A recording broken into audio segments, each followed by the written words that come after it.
আসসালামু আলাইকুম। আজকে আমরা দেখব মাইক্রোসফট ওয়ার্ডে কিভাবে একটা পেজ তৈরি করা যায়। যেমন এখানে একটা পেজ আছে আফি এন্টারপ্রাইজ। আমি এই পেজটা কিভাবে তৈরি করব আমি একটু দেখি এই পেজটা আমরা কিভাবে তৈরি করব। প্রথমে আমরা মাইক্রোসফট ওয়ার্ডে চলে যাব। আমরা আগে একটু দেখে নিই আমাদের এখানে কি কি আছে। তো এখানে আমাদের একটা লোগো আছে, আর হচ্ছে একটা লোগোই আমাদের প্রথমে নিতে হবে। তো আমরা প্রথমে গুগলে যাই, AF লোগো দেখি, আমরা সার্চ করি, দেখি পাই কিনা। যেকোনো একটা আমরা নিয়ে নিব, আর যদি আমাদের লোগো দরকার হয় এমনিতে, তাহলে সেই ক্ষেত্রে আমরা এখান থেকে নিজেরা চাইলে ডিজাইন করতে পারবো। তো যেহেতু আমরা নিজেরা ডিজাইন করবো, আমরা এটা নিয়ে নিলাম। এখান থেকে ক্লিক করে এটা সেভ করে নিব ডেস্কটপে। এটা AVI ফাইল হচ্ছে না। আচ্ছা যাক, যেহেতু আমরা আছে এখানে, এখান থেকে স্ক্রিনশট নিয়ে নিলাম।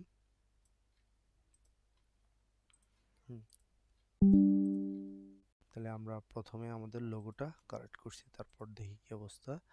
লোগো আছে, নিচে এখানে আফিয়া এন্টারপ্রাইজ আছে। আচ্ছা ঠিক আছে, ওকে ডান। আমরা মাইক্রোসফট ওয়ার্ডে হেডারে যাই। যেহেতু আমরা হেডারে কাজ করছি, সবাই আমরা হেডারটা বুঝতে পারি হেডার কি। আচ্ছা, তাহলে এখান থেকে আমরা যাব হচ্ছে ওয়ার্ড আর্টে। হ্যাঁ, ইনসার্ট ওয়ার্ড আর্ট। এখান থেকে আমি একটা টেক্সট নিব। সাপোজ কোনটা নেই, যে কোনো একটা আমি এখান থেকে নিই। এইটা নিলাম।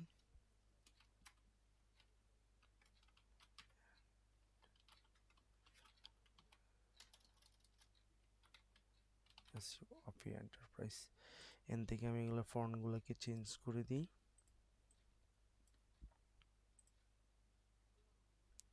এনি টাইপ ফন্ট আমরা এখানে ব্যবহার করতে পারি, যেটা আমার ভালো লাগে।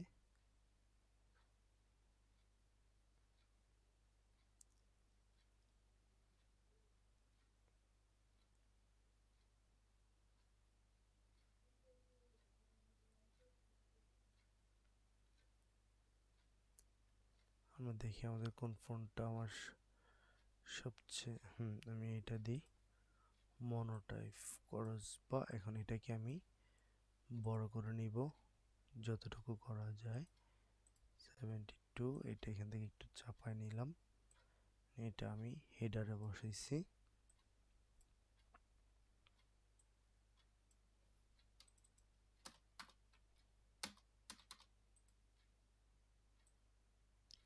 হেডারটা একটু বড় করে নিই, আর এখান থেকে আমি যে লোগোটা ছিল, লোগোটা আমি ইনসার্ট করে নিলাম, যেটা আমি স্ক্রিনশট নিয়েছিলাম। এইটা মেবি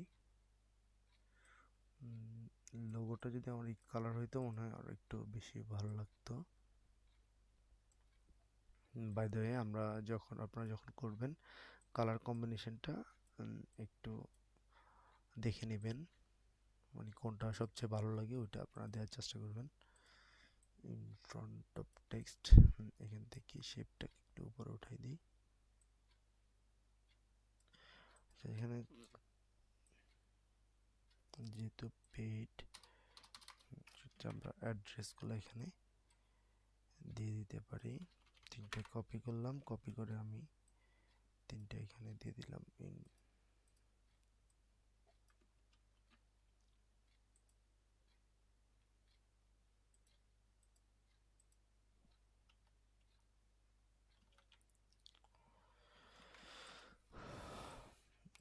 এইটা মনে হয় আমার কালারটা একটু ডিফারেন্ট ছিল। Fill, shape fill, outline, header.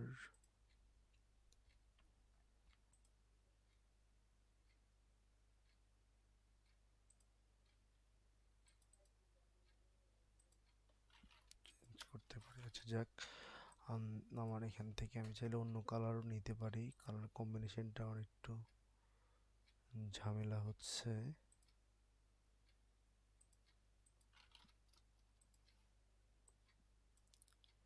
জিনিসটাকে আমি আলাদাভাবে কালার দেওয়া যায় কিনা।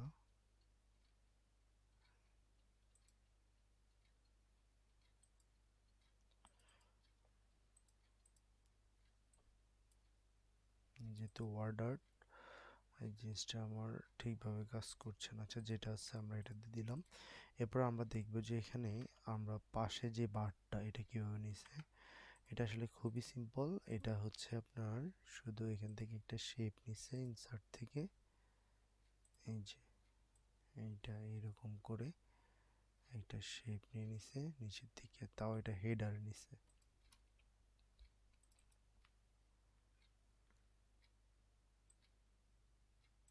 যতটুকু আপনার পেজ আছে পেজে আপনি হেডারে এটা শেপ নিয়ে নিলেন। এই শেপের কালারটা প্রথমে একটু চেঞ্জ করে দিতে হবে।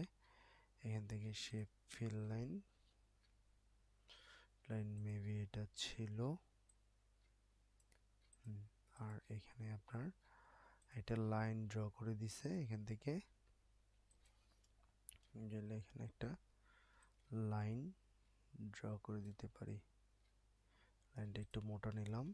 লাইনটা কি কালার ছিল, আর একটু মোটা নেওয়া যাবে। লাইনটাকে রাইট ক্লিক করে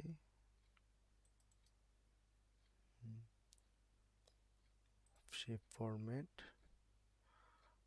থেকে লাইনটাকে চাইলে এখান থেকে আমি একটু মোটা করে দিতে পারি। আর কালারটা ছিল আমার সেম এই কালারের সাথে ম্যাচ করা কালার ছিল।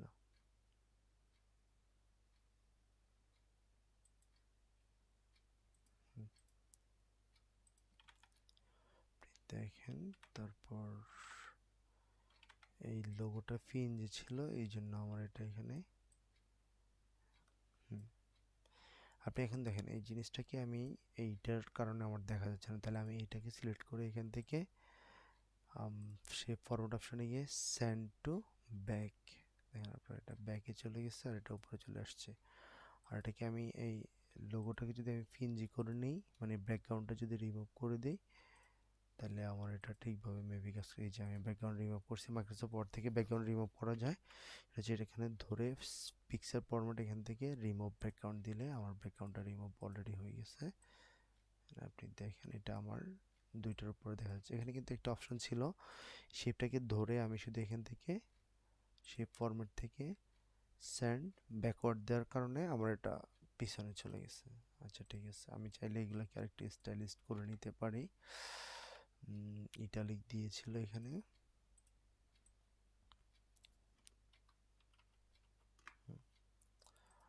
আর এই বর্ডারটা আমরা আরেকটু ডিজাইনেবল ভাবে দেওয়া যায় কি না একটু আমরা দেখি। 3D শ্যাডো থেকে এখানে দেখেন অনেকগুলো অপশনস আছে। এটা গিয়েছি আমরা মূলত শেপ ফরম্যাট থেকে এই অপশনটাতে গেলে আপনি দেখবেন, সরি এটাতে গেলে শ্যাডো থেকে আপনি এটাকে ইচ্ছা মতো ভাবে কাস্টমাইজ করতে পারবেন। কিভাবে করা যায় আপনি দেখেন, এখানে আরো আছে শেপ অপশনস আছে, শেপ ইনার লাইন আউটলাইন, অনেক কিছু অপশনস আমরা এখানে পেয়ে যাব। শ্যাডো এই আপনি দেখেন, তারপর এরপর আমার আর বেশি একটা কাজ নেই, এখানে শুধু ডেট, রেফারেন্স নং এবং ডেট। এখানে শুধু আমি হেডার থেকে বের হয়ে গেছি। এখানে আমার কাজ হচ্ছে REF নং, আর এখানে আমরা ট্যাব সিলেক্ট করে আপনাদেরকে ট্যাব সেট করে দেখাইছিলাম। এখান থেকে ক্লিক করে একটা ট্যাব সেট করে এখানে এসে আমি ডেট অপশনটা রেখে দিব, যেহেতু আমার এখানে ট্যাব শেষ, এটা 2 লাইনে চলে যাচ্ছে। তারা কি করছে এই জিনিসটাকে, এই ফন্টটাকে চেঞ্জ করে দিছে, এখান থেকে মনোটাইপ ফরজবা দিয়ে দিছে মেবি, যে কোনো একটা ফন্ট আপনি চাইলে দিতে পারেন এখান থেকে। এই হচ্ছে আমাদের পেজ। এখানে আমরা এটা কিভাবে করছি, আমি কন্ট্রোল ধরে সেকেন্ড ব্যাকে ফার্স্ট থার্ড ব্যাকেট দিলে কমে, এরপর এখানে একটা স্পেস দিয়ে দিই, ধীরে যেতে চলে যাচ্ছে, এখানে ধরে একটা দিকে কমাই দিই। আপনি দেখেন অপশন, আর নিচে কি আর কোনো অপশন ছিল কিনা? আচ্ছা, নিচে আর একটা ফুটার ছিল। তাহলে ফুটারটা কিভাবে নিব? এখান থেকে ডাবল ক্লিক করব নিচে করে, এখান থেকে আবার ইনসার্ট একটা শেপ, যে কোনো একটা শেপ, শেপটার কালার চেঞ্জ করে দিব, যে কালারটা ছিল এখানে এইটা, অথবা যে কালারটা আপনার ভালো লাগে ওটা আপনি দিয়ে নিতে পারেন। এখানে মেবি গ্রিন ব্লুটা ছিল, নেই, বাইরে ক্লিক করি, শেপ ফিল, শেপ ফিল থেকে এই কালারটা গার্ডিয়ান কালার ছিল maybe, shape feel,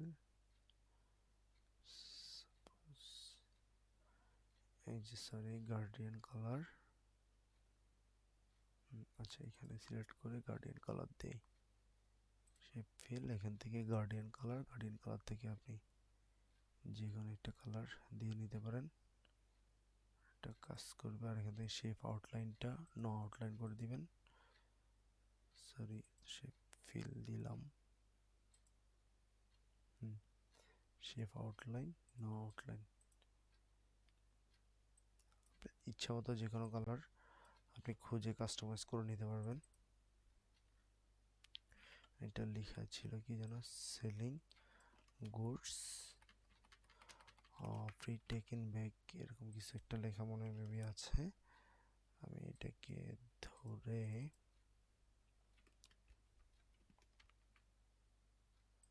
selling goods are taken back, আচ্ছা এটাকে আমি একটু বড় করে দিই, ফন্ট সাইজ আমার যতটুকু লাগে, এখান থেকে আমি ফন্ট স্টাইলটা চেঞ্জ করে দিয়ে দিব। এখানে অন্য একটা ফন্ট ছিল,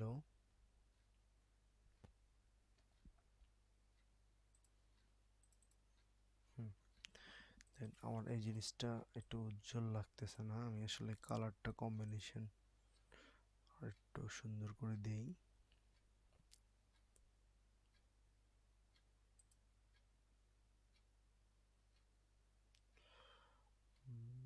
ডিজাইন ইনসার্ট ওয়ার্ড আর্ট, এটা মেবি ভালোভাবে ফুটতেছে না,